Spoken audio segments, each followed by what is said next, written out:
Okay, good morning, 6th standard. So today we are going to start with chapter number 3 of history only. Before starting the chapter, I just want to tell you that from October your half yearlies will be starting. So we have to cover seven chapters of each part. We have to hurry up with the course. So chapter 3 is about first farmers and herderers. In this chapter we are going to read that how the early men know how to cultivate the crops and how they became the herderers, means how they start domestication of animals. So in this chapter we are going to read this. So basically we are going to read the third period, that is Neolithic age. In this age something new has started, means they have become the food producers. Earlier they were food gatherers. They used to gather food from different areas. They used to hunt animals and they used to gather. Now in this age they know how to cultivate the crops.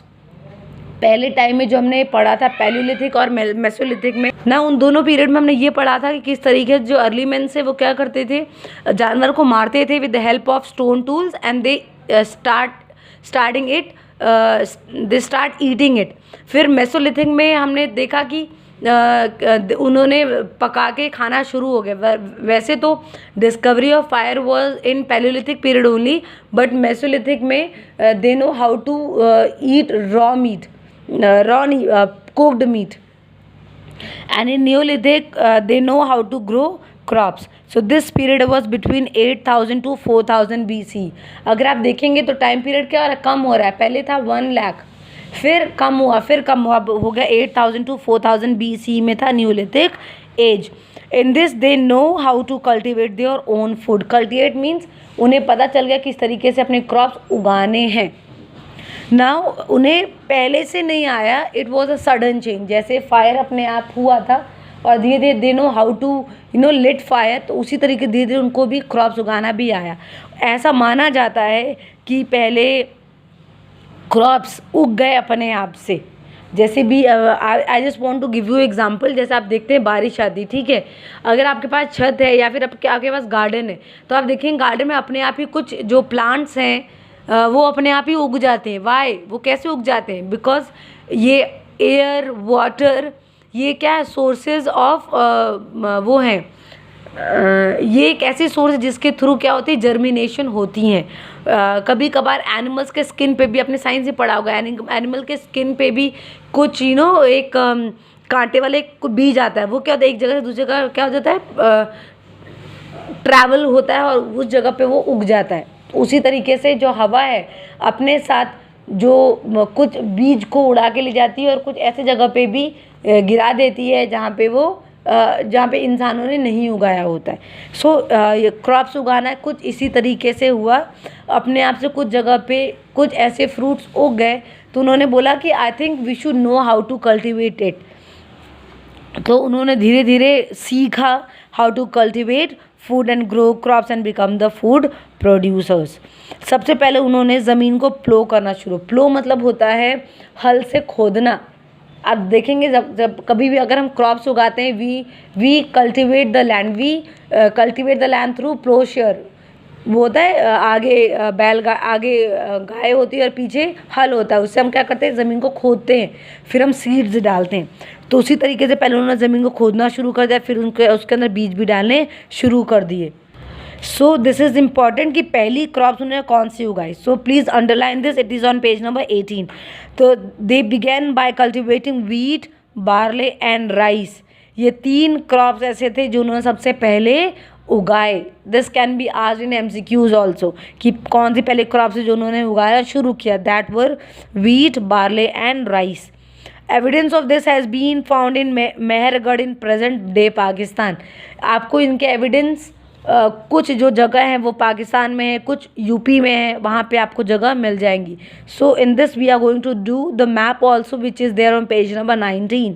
इसके लिए आपको एक physical map की ज़रूरत होगी, ठीक है. Now अब उन्होंने क्रॉप्स उगाना शुरू कर दिया. अब धीरे धीरे from they have started learning how to protect their crops. ना क्रॉप्स को प्रोटेक्ट करना भी उन्होंने सीखा, बिकॉज क्रॉप्स कोई एनिमल्स आगे खा जाए तो उनके लिए कोई बचेगा ही नहीं. सो धीरे धीरे करके उन्होंने वो भी सीखा कि how to protect their crops from the animal attacks. So generally उन्होंने एक सेटल लाइफ जीना शुरू कर दिया where near the source of river. मैंने आपको पहले ही बताया था कि when they were hunter and gatherers also they use to hunt near water source only, because so that they can get the water for drinking and other purposes also. Now in Neolithic also they started living, means एक settlement चालू होगी कहाँ पे, river source के पास. Now इस तरीके से जो लोगों की लाइफ थी, जो थी नोमैडिक, जो थी गैदरर, हंटिंग एंड गैदरिंग वाली लाइफ थी, वो अब क्या हुई, एक सेटल्ड लाइफ होगी. पहले लोग घूम घूम के खाते थे, सोते थे, फिर वापस मूव करते थे. अब ना जब उनको आ गया कि किस तरीके से क्रॉप्स उगाते, तो वो एक जगह पे रहना शुरू हो गए. They started living a settled life. With this dependence on hunting has reduced as agriculture provided them with a good supply of food. इस तरीके से उनका क्या हो गया, डिपेंडेंसी, इससे वो एग्रीकल्चर पे अब निर्भर होने लगे. पहले वो किस पे निर्भर थे, हंटिंग पे, जानवरों को मार के खाने, पहले उस पे थे. अब नाउ सेटल लाइफ जीने लगे, एग्रीकल्चर करने लगे, और they know how to grow crops also. So this was not a sudden, it was a gradual. धीरे धीरे करके ये चेंजेस होने शुरू हुए. The second topic which we are going to cover today is on page number 20, that is domestication of animals. Domestication means जानवरों को पालना. So humans slowly started, means everything has started slowly only. They know how to, slowly they know how to domesticate the animals. So the first animal which they have domesticated was dog only. Now it was said that कि whatever food they have tried, मतलब जो भी वो खाना खाते थे, सबसे पहले वो अपने एनिमल्स को देते थे जो उनके पालतू हैं. तो अगर वो एनिमल्स ने वो खाना खा लिया और वो जिंदा है, इट मीन्स वो ईटेबल है. अगर वो खा के मर गया, इट मीन्स वो पॉइजनस है. From this they know how to categorise food into poisonous and non poisonous. तो इसी तरीके से उन्होंने फर्स्ट जो एनिमल जो डोमेस्टिकेट किया था, पाला था, वो था dog. And they start taming animals like sheep, गोड एंड कैटल. धीरे धीरे इन्होंने इनको भी पालना शुरू कर दिया डॉग के साथ. That were sheep, goat and cattle. इनको भी इन्होंने पालना शुरू कर दिया. The motive was 3 motives to domesticate animals. First was to protect themselves from wild animals. Second, to protect their crops from the other animals.